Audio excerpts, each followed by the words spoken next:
the 15th of December. "Spirit," said Scrooge with an interest he had never felt before, "tell me if Tiny Tim will live." "I see a vacant seat," replied the ghost, "in the poor chimney corner, and a crutch without an owner, carefully preserved. If these shadows remain unaltered by the future, the child will die." "No, no," said Scrooge. "Oh, no, kind spirit, say he will be spared."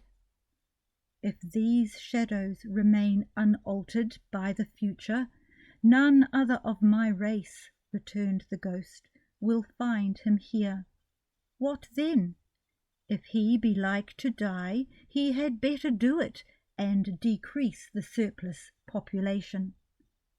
Scrooge hung his head to hear his own words quoted by the spirit, and was overcome with penitence and grief. "Man," said the ghost, "if man you be in heart, not adamant, forbear that wicked cant until you have discovered what the surplus is and where it is.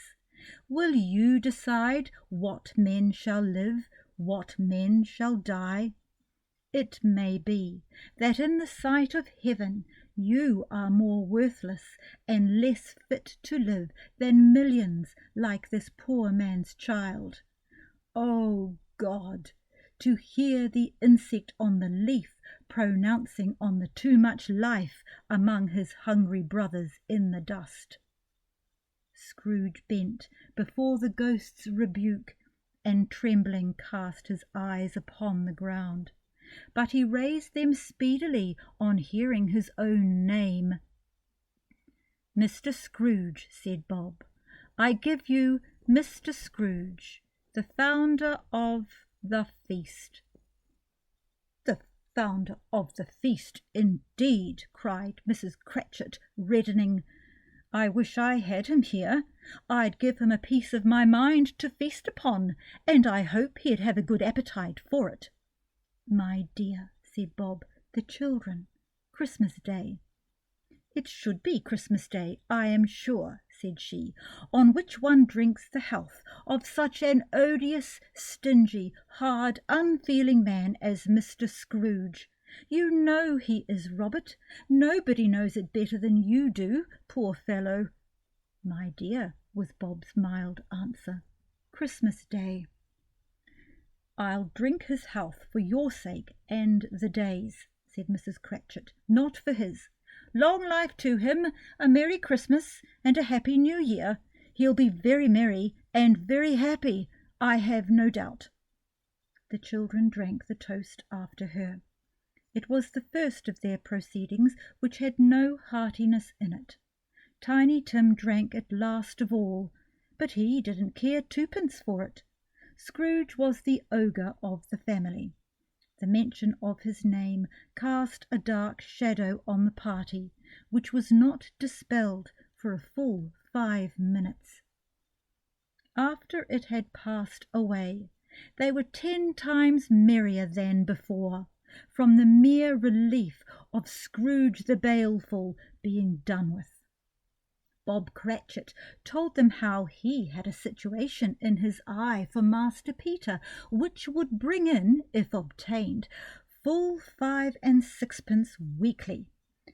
The 2 young Cratchits laughed tremendously at the idea of Peter's being a man of business, and Peter himself looked thoughtfully at the fire from between his collars, as if he were deliberating what particular investments he should favour when he came into the receipt of that bewildering income.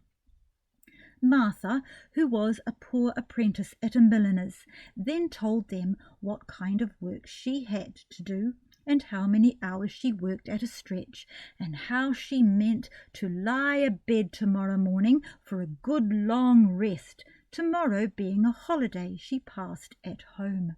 Also, how she had seen a countess and a lord some days before, and how the lord was much about as tall as Peter, at which Peter pulled up his collar so high that you couldn't have seen his head if you had been there. All this time the chestnuts and the jug went round and round, and by they had a song about a lost child travelling in the snow from Tiny Tim, who had a plaintive little voice and sang it very well indeed.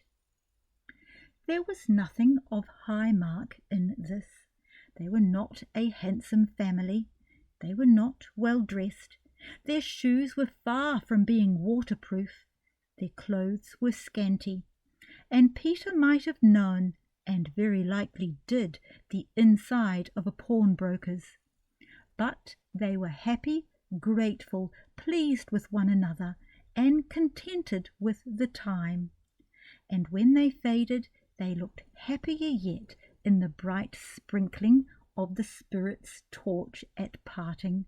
Scrooge had his eye upon them, and especially on Tiny Tim, until the last. By this time it was getting dark, and snowing pretty heavily, and as Scrooge and the Spirit went along the streets, the brightness of the roaring fires in kitchens, parlours, and all sorts of rooms was wonderful. Here the flickering of the blaze showed preparations for a cosy dinner, with hot plates baking through and through before the fire, and deep red curtains ready to be drawn to shut out cold and darkness. There all the children of the house were running out into the snow to meet their married sisters, brothers, cousins, uncles, aunts, and be the first to greet them. Here again were shadows on the window blind of guests assembling, and there a group of handsome girls, all hooded and fur-booted, and all chattering at once, tripped lightly off to some near neighbour's house, where, woe upon the single man who saw them enter, artful witches, well they knew it, in a glow.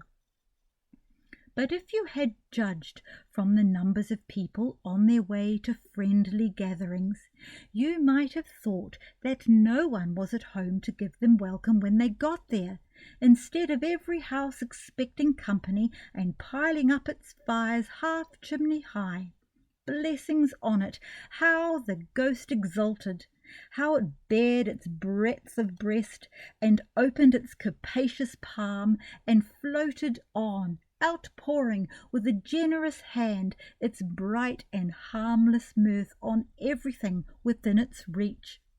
The very lamplighter, who ran on before dotting the dusky street with specks of light, and who was dressed to spend the evening somewhere, laughed out loudly as the Spirit passed, though little kenned the lamplighter that he had any company but Christmas.